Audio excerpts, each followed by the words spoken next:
welcome to the final appearance of the Clio. You haven't seen much of this car because, well, didn't really need much because I bought it with TIFF. And today is the day I pick it up. And there it is. I just picked it up at the dealership, and I will have to actually go and find out why it has this. So I'm gonna ODB doodad this when I'm home. But yeah, it runs fine, it drives fine, and according to the seller, it fired up right away, like half a key turn, like half a second, and is on, despite sitting for like 4 weeks. So seems reliable, seems good. As you can see, it spent its life near the Swiss border, all the toll stickers. That's why it also has a bunch of kilometers. It was driven a lot, but hey. Anyway, I'll make my way home now. And the next time you're gonna see this is probably at home when I look for the ODB plug, OBD, this way, which may or may not be, I don't know, I'll look it up. And then we'll figure out what that code is and hopefully just delete it and it won't come back. Okay, I got some observations that can't wait until I'm home. First of all, my hands and my phone case are sticky because apparently there's something sticky down there where I have my phone. Second of all, in addition to the CEL, we now also have an ABS light and a service light. Service, oh well, whatever, I don't even. ABS light, I don't know, that's also new. Like, I test drove this and it was fine, and yeah, I don't even. Oh well, it still drives fine, drives straight, brakes, steers, engine runs smooth, starts right away. It's fine, but it's still a little bit annoying. Anyway, I'm gonna read those things, and but it's going away tomorrow. I'm unfortunately not gonna be able to do anything about this. When I filled it up, regretting really the prices, fuel prices, 170 per liter E10. But ABS light is gone now, so it seems to be intermittent. The service light is gone too, not sure why. Up on startup it says oil okay, so don't know. Yeah, and check engine is still there, but the engine is also still there. I put some air in the tires, feels a little bit better now. I also saw this thing, Valencia Orange 1 out of 1 worldwide E90 M3. Anyway, yeah, I'll get this thing home, I'll read the codes, and oh, what I noticed, the key doesn't work, remote doesn't work, and central locking through the door does also not work. It locks the driver door, but that's it. And I can push these down in the rear, but the passenger door doesn't have a thingy. So I'm right now not sure how to lock this door. So yeah, I don't know. Well, I opened up the key in order to replace the battery, and turns out there's this in there, a 1220. What even is that? What even is a 1220? Like, look how tiny it is. I don't have anything that small, and I don't think I can get anything that small, because I think I need it, because nothing is even flashing here. It's nice and clicky, but it's not flashing, so I assume the battery's dead. Okay, I'm home and I'm back on the Clio, and I found the OBD plug, which is under the edge tray like in the Laguna, and I already connected to it, and I cleared the engine code. It was a O2 sensor code. The problem is the ABS code was gone, or wasn't there, because I guess it always goes away when you turn the car off, so don't know about that. It came back when I was hitting like 90, 100 kilometers an hour, so maybe it's a speed-based things. Yeah, I don't know. Can't do really anything about that. O2 sensor, we'll have to keep an eye on it. Well, the owner will, I guess, but it drove fine. It has nothing like driving-wise that I have to complain about on the way home. I'm now faced with this issue. As I said, I don't have a battery for this. I don't know if I could find one somewhere here locally today. I'll have a look. I'll try. I will try to see if I can like lock this. Hold on, like turn this off. Get this out. Tidy up. Come on, go in your box. Come on. Go on there. Okay, so that should maybe do a thing. And now use this way. I closed this manually.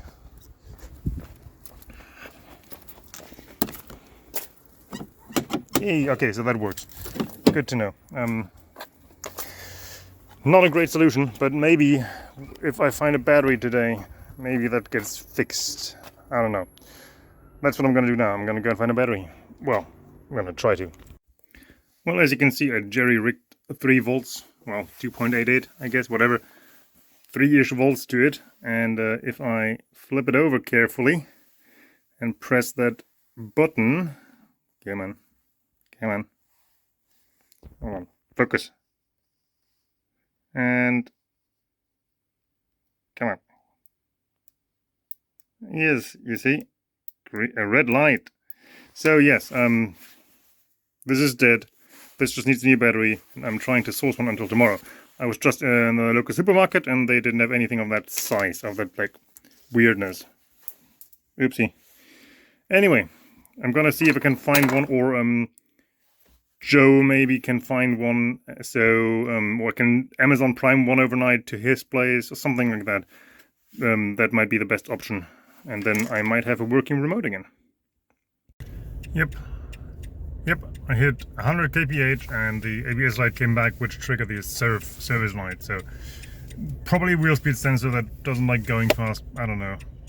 O2 sensor didn't come back yet, so that's a bonus. Well, the check engine light, which was the O2 sensor, which I cleared. So yeah, I'm on my way to get some batteries. Local hardware store says they have them in stock, according to the website. So I'll go and get that, even though it's €4 for a battery. But once I get there, before turning the car off, I'll plug this in again, and I will see what wheel speed sensor is bad.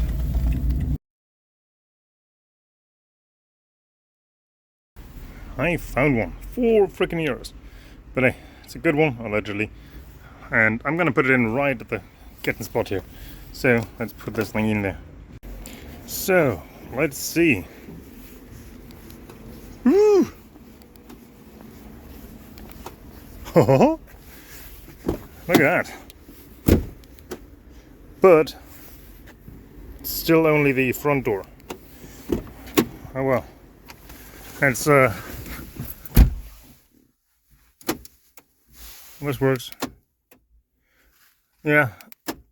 I don't know. Yeah, it's only the front door. But whatever. It works. It's better than nothing. Let's go back home. Actually, before we go home, I stole some paper towels from the disinfecting thingy doodad, because I actually want to have a look under here at the oil level. Pull? Yes, pull and lift. So, I'll quickly check the engine oil. I kind of need 2 hands for that. So, yeah, be right back. Engine oil, confirmed. It has some. It, in fact, has plenty. The engine is quite warm right now, but it's at like for 5 minutes maybe, if that. And it's at maximum, so it's plenty fine. This car will also get the same kind of liquid moly package with it. So it's gonna be fine. Okay, I'm home with it. So I barely found a parking spot. I noticed that while I can trick all the doors into being closed, I can't trick the trunk. It's open. I don't know why. It's a bit weird, but I don't know what I'm going to do about that, because I don't know. Central locking doesn't work, obviously. I will probably check for views tomorrow morning. That's about the only thing I can think of right now. Oh well. See you tomorrow morning. Good morning, guys. It's another Saturday morning, and I'm going to deliver another car. Today it's the Clio, and right now I'm gonna put some oil and coolant in the car and the trunk that is definitely locked,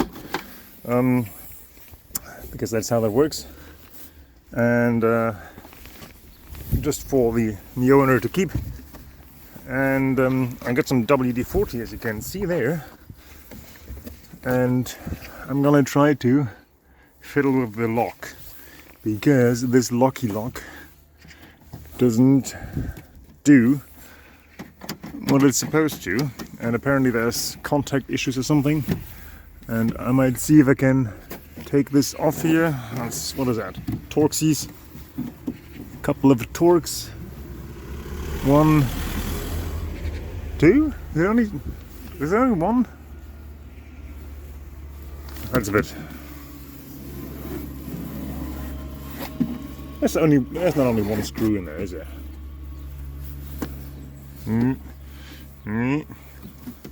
This feels all wrong.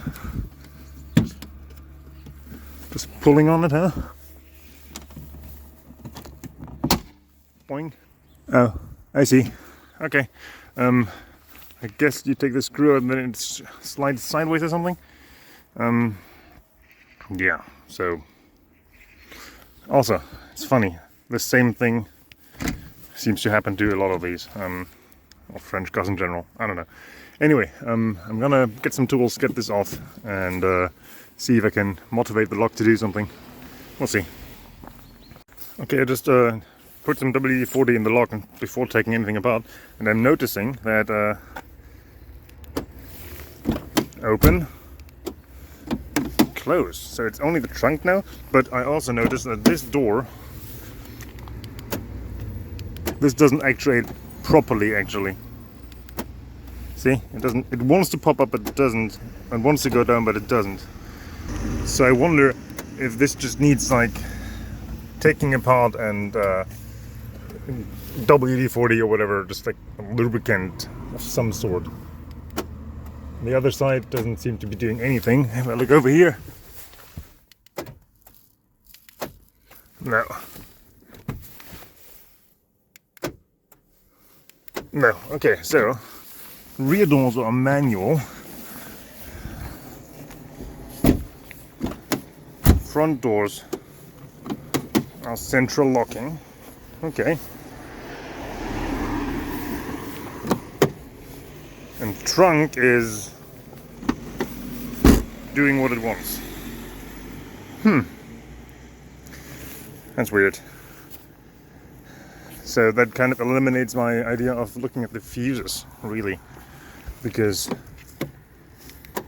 obviously some central locking functionality is given, because this door and this door act together. This is trying to, it's only this one that doesn't, and the trunk. So I don't think that we're gonna have a fuse problem down here. I mean, we have obviously central locking, so it's just not working in full. See? Yeah. Weird. All the weird. Okay, the answer is no. No pulling or whatever, shifting sideways. Take that screw out, and then you just yank these out. And these are just like little pop thingies here. Also, do we think this could be a reason why the lock doesn't work? So, how about we put that in there, click, and see if that does a thing. So, put you in there, close you. Oh, interesting. Did you hear that? Okay.